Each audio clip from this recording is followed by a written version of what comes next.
Hello everyone, welcome to Learning with Parveen. Today topic is RS Aggarwal exercise 1D. चलिए question number one का 3 number है 2/3√7 -1/2√2 + 6√11 and 1/3√2 + 3/2√2 -√11. इसको आपस में ऐड करना है. चलिए ऐड करके दिखाते हैं. पहले जिस तरह कंडीशन उसको उस तरह से हम लोग उतार देते हैं. टोटल को सिर्फ उतारना है. एंड की जगह पर प्लस का सिंबल यूज करना है. 1/3√7 + 3/2√2 -√11. इसको जोड़ने का सिंपल तरीका है. जितने भी √7 वाले टर्म है उसको एक साथ लिख लीजिए. √7 वाले को सभी को एक साथ लिखना है. 2/3√7 + 1/3√7 इसको ब्रैकेट में कर दीजिए. प्लस फिर √2 वाले को एक साथ कर दीजिए. -1/2√2 + 3/2√2 प्लस फिर √11 वाले को एक साथ कर दीजिए. अब इन सभी को आपस में जोड़ दीजिए. 2/3 + 1/3 इसका आप फ्रैक्शन ऐड बना दीजिए. 2/3 + 1/3. जब इसको इस तरह से करते हैं 3 का फॉर्म 3 1 जा 3 देन 2 1 जा 2 + 1 3/3. ये इस तरह से कुछ निकलता है तो इस कट कर 1 हो जाता है. इसका मतलब क्या हो गया 3/3√7 + 3/2 -1/2 1/2. 3/3√7 + -1/2 + 3/2. जब इसको आपस में करते हैं तो 2 का एलसीएम 2 तो -1 + 3√2 प्लस फिर ये दोनों 6√11 -√11 तो 5√11. इसको सिंपल सी बात बनाने जैसे रुपया में यूज करते हैं. जैसे 6 रुपया -1 रुपीज़. 6 रुपये में से अगर 1 रुपये गया तो क्या हो गया 5 रुपीज़ बचा. तो रुपीज़ यहाँ 11√11 को हम रुपीज़ के रूप में यूज कर रहे हैं. ठीक है. या फिर इसको बोल सकते हैं 6x - 1x. 6x में से 1x गया तो 5x. कुछ इस तरह से कंडीशन करके आप बना सकते हैं अगर कन्फ्यूजन हो तो. देन 3 कट आउट हो गया. √7 ये 3 - 1 प्लस 2/2√2 2 कट आउट हो गया प्लस 5√11 ये 2 है. Then √7 plus √2 plus 5√11 answer. पहला क्वेश्चन कंप्लीट. अब इसके ऊपर जितने भी आधारित क्वेश्चन है वो घर में खुद से बनाना है. Question number 2 multiply. मल्टीप्लाई का टर्म क्या होता है. ये 3√28 बाय का मतलब मल्टीप्लाई देन 2√7. अब आपस में मल्टीप्लाई करना है. तो मल्टीप्लाई करने का तरीका क्या होता है कि रूट वाले को रूट वाले के साथ मल्टीप्लाई करना है और उसके साथ जो मल्टीपल है उसको मल्टीपल के साथ करना है. तो 3 2 जा 6 √28 और फिर √7 को 7 लिख दिए. अब बनाते हैं 6 √28 को तोड़ते हैं 2 × 2 × 7 × 7.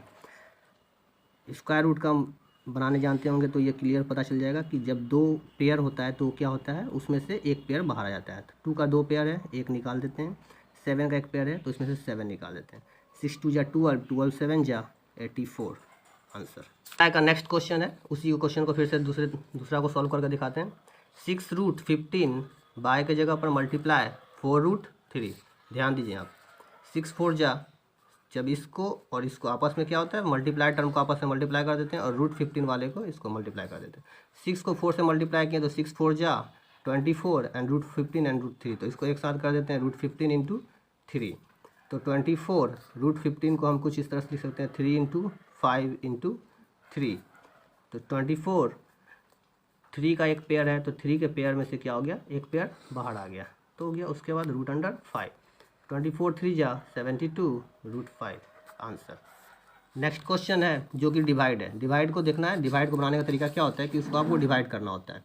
तो डिवाइड का मतलब यहाँ बाई के रूप में क्या होगा डिवाइड हो जाएगा. तो 18√21 डिवाइडेड 6√7. देन 18√21 को क्या कर दिया हम इस तरह के रूप में लिख सकते हैं 18√21 बाय 6√7.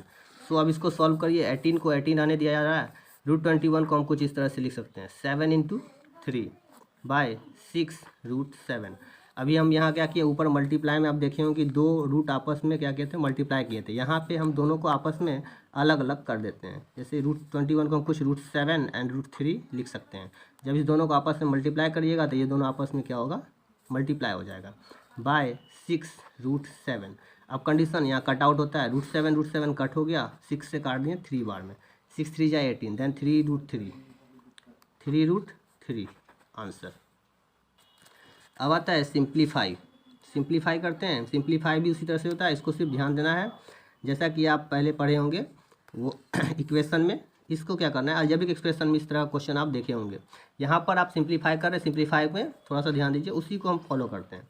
जैसे कंडीशन यहाँ क्या होता है कि पहले वाले से इस पूरे टर्म को मल्टीप्लाई करना होता है। इस पहले वाले से इस पूरे को मल्टीप्लाई कर दिए, दूसरे वाले से फिर इस पूरे को मल्टीप्लाई कर दिए। तो इसको कुछ इस तरह से बनाते हैं, -3 से मल्टीप्लाई करना है इस पूरे टर्म को, -3 माइनस √5, फिर ये प्लस √5 से इसको मल्टीप्लाई करना है, √5 -3 माइनस √5। क्लियर। अब यहाँ करना है इसको आपस में मल्टीप्लाई कीजिए, माइनस माइनस प्लस 3 3 जा 9, देन फिर माइनस माइनस प्लस 3 को √5 से किए तो 3√5 प्लस √5 से मल्टीप्लाई किए प्लस माइनस माइनस, तो यहाँ पे क्या हो जाएगा, माइनस कर देते हैं। 3 को √5 से किए तो 3√5, फिर प्लस माइनस माइनस √5 इंटू √5 क्या हो जाता है, √5 इंटू √5। ये हो गया 9 प्लस इसको 3√5 बोलते हैं, माइनस 3√5 माइनस √5 इंटू √5 इज 5। इसको यहाँ आप देख सकते हैं, √5 इंटू √5 जब आपस में दोनों आपस में मल्टीप्लाई होंगे तो कुछ √25 का टर्म आ जाएगा। √25 को जब हम निकालते हैं तो इसका फैक्टर कुछ इस तरह से होता है, 5 इंटू 5। देन हम जानते हैं स्क्वायर रूट्स में कि एक पेयर हो तो पेयर में से एक टर्म क्या होता है, बाहर आ जाता है, तो 5, तो इसलिए 5 हो गया। अब ये 9 में से -5 चला गया 4, एंड देन -3√5 प्लस 3√5, दोनों आपस में क्या हो गया, घट गया। घटने का मतलब दोनों आपस में कट गया, आंसर। ये भी सिंप्लीफाई का टर्म है। सिंप्लीफाई का टर्म में क्या होता है कि हमने पढ़े हैं a माइनस बी का होल स्क्वायर, आप जानते होंगे a² minus 2ab plus b²। इसी के ऊपर आधारित ये क्वेश्चन है। ये 3 को हम a के रूप में ले लेते हैं, ये √3 को हम b के रूप में ले लेते हैं, देन एक फॉर्मूला बन जाएगा a माइनस बी का होल स्क्वायर। a² a की जगह पर 3 का फॉर्म है 3² माइनस 2 a की जगह पर 3 है और b की जगह पर √3 है, तो उसको वैल्यू रख देते हैं। फिर प्लस b का स्क्वायर, तो यानी √3 का स्क्वायर।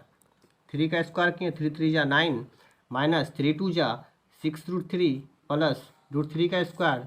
इसको हम यहाँ बताते हैं √3 का स्क्वायर, दैट्स मीन हो गया ये √3 into √3।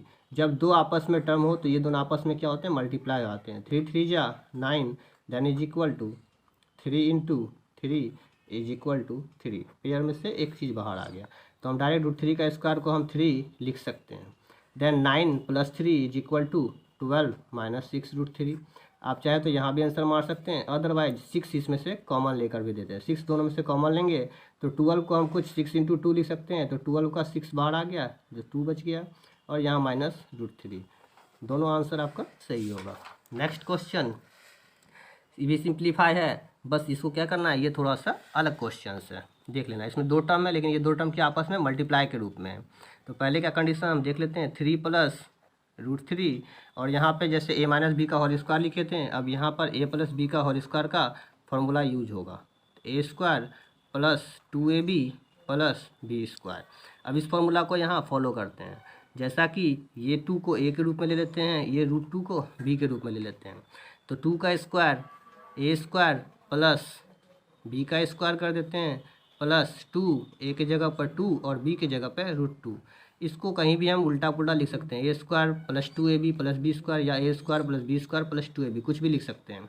Then next condition 3 plus √3, अब इसको आपस में तोड़ते हैं, 2 2 जा 4 प्लस, अभी हमने बताया जब 2 टर्म आपस में मल्टीप्लाई हो तो उसको क्या होता है, एक टर्म बाहर आ जाता है।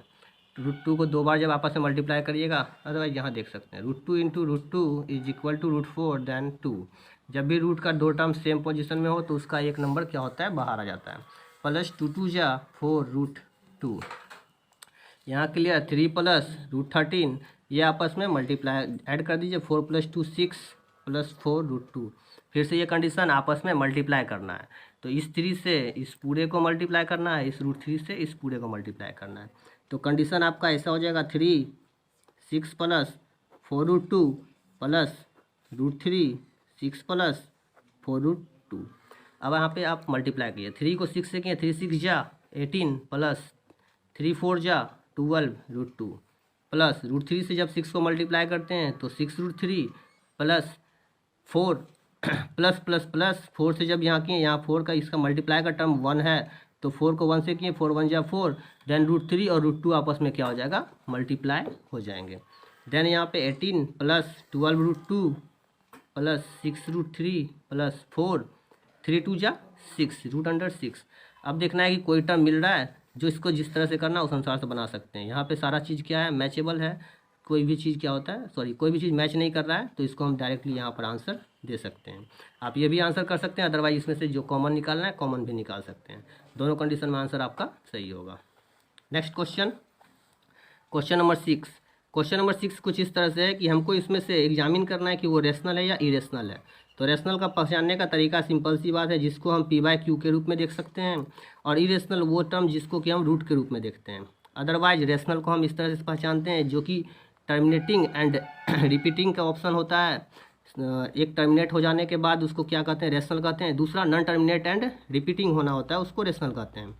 और इरेशनल नंबर जो होता है वो non terminating and non repeating वाले ऑप्शन होते हैं। चलिए यहाँ क्वेश्चन सॉल्व करते हैं।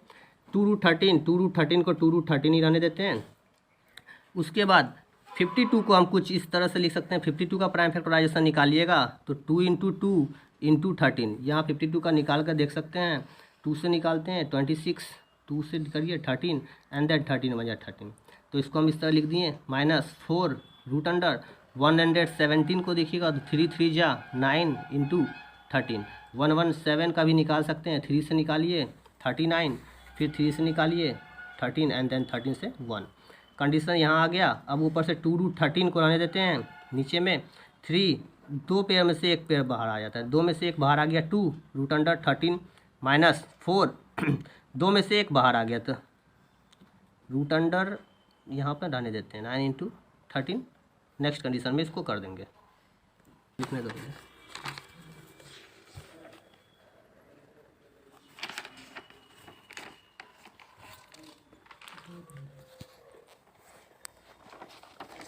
समझा रहे हैं सर।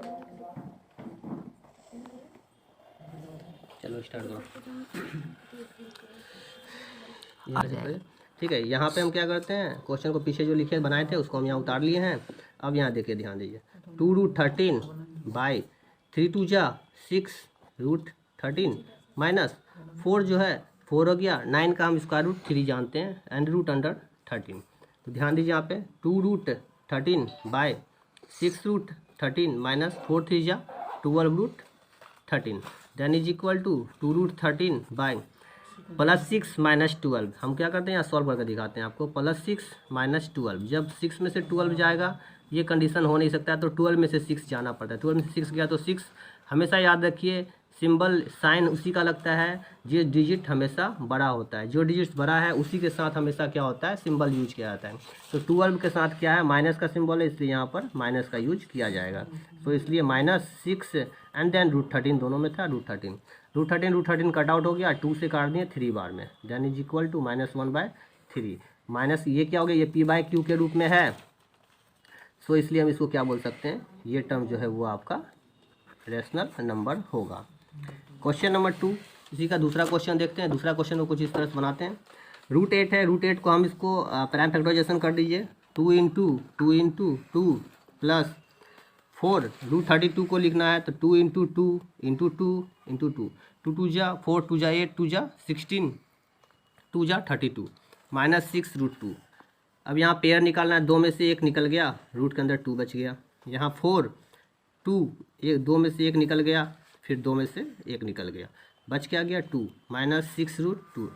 तो ये हो गया 2 √2 प्लस 4 2 जा 8 2 जा 16 √2 -6 √2।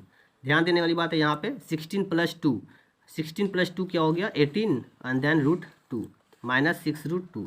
अब 18 - 6 हमेशा याद रखिए कि √2 को आपको नहीं देखना है, उसके बगल का डिजिट देखना है, उसके साथ जो मल्टीपल का टर्म है।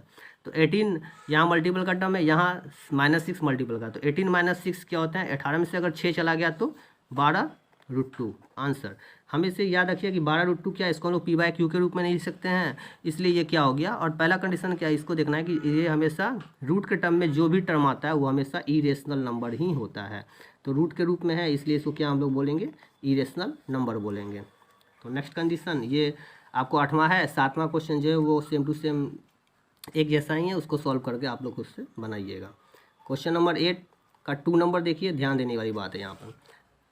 2 √30 को हम कुछ लिख सकते हैं। √30 को आप कर दिए 2 3 जा 6 5 जा 30 बाई √6 को हम 2 × 3 लिख सकते हैं -3 √140 को आप अलग अगर तोड़िएगा तो 2 7 जा 14 14 2 जा 28 5 जा 140। देन √28 को आप कर सकते हैं 2 × 7 × 2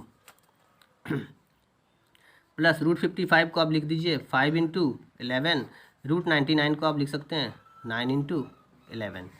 अब यहाँ देखिए, ध्यान देना है 2, ये सब जब क्या है कि सब कोई भी टर्म आपका पेयर नहीं है, इसलिए सबको हम क्या करते हैं, अलग कर देते हैं। √2 √3 एंड √5 आप इसको इस तरह कुछ लिख सकते हैं। देन फिर नीचे भी टर्म है √2 एंड √3। यहाँ उसी तरह से कंडीशन आएंगे -3 2 में से 1 2 बाहर आ गया, फिर जो बच गया उसको रूट के अंदर आने देते हैं। √7 × 5 बाय 2 में से 1 2 बाहर आ गया, √7 प्लस ये दोनों को आपस में अलग कर देते हैं। √5 एंड √11 बाय √9 का 9 का क्या होता है वैल्यू, अगर 9 का हम स्क्वायर रूट निकालें तो वो 3 निकलता है, एंड देन √11। अब इसको क्या करना है कि आपको बनाना है। खैर ये दोनों एक साथ है, इसको अलग अलग कर दिए हैं, ठीक है। अब इसको सॉल्व करते हैं। जैसे √2 कट आउट हो गया, √3 कट गया, यहाँ 2 √5 जो टर्म उसको लिख देते हैं माइनस, यहाँ √7 कट आउट हो गया, 2 खत्म, तो यहाँ बच गया -3 √5। यहाँ जो कटने वाली है √11 कट गया, यहाँ बच गया आपका प्लस √5/3। ध्यान देने की बात है +2 -3 अभी बताए थे, +2 -3 ये टर्म को आपस में माइनस करना, प्लस माइनस माइनस यानी ये दोनों आपस में माइनस होंगे, तो 3 में से 2 गया तो 1। अब ये प्लस माइनस माइनस का मतलब ये माइनस का सिंबल आप नहीं लगा सकते हैं। यहाँ हमेशा याद रखना, बताना है क्या कि जो बड़ा वाला टर्म होता है उसके साथ ही जो सिंबल लगा होता है वही सिंबल का आप यूज करते हैं। तो 3 के साथ माइनस लगा हुआ इसलिए यहाँ पे -1, सो इसलिए यहाँ क्या हो सकते हैं -1 √5 प्लस √5/3। अब इसको इसके नीचे कुछ नहीं है, जिसको 1 कर देते हैं, देन इसका फ्रैक्शन ऐड बना लीजिए। 3 1 का हम 3 1 से इसको डिवाइड किए 3 बार में, एंड देन 3 से मल्टीप्लाई करिएगा, 3 1 जा 3 √5 प्लस 3 से डिवाइड किए 1 बार में, एंड 1 से √5 को किए √5 -3 + 1 -2 √5/3 आंसर। ये आंसर हो गया।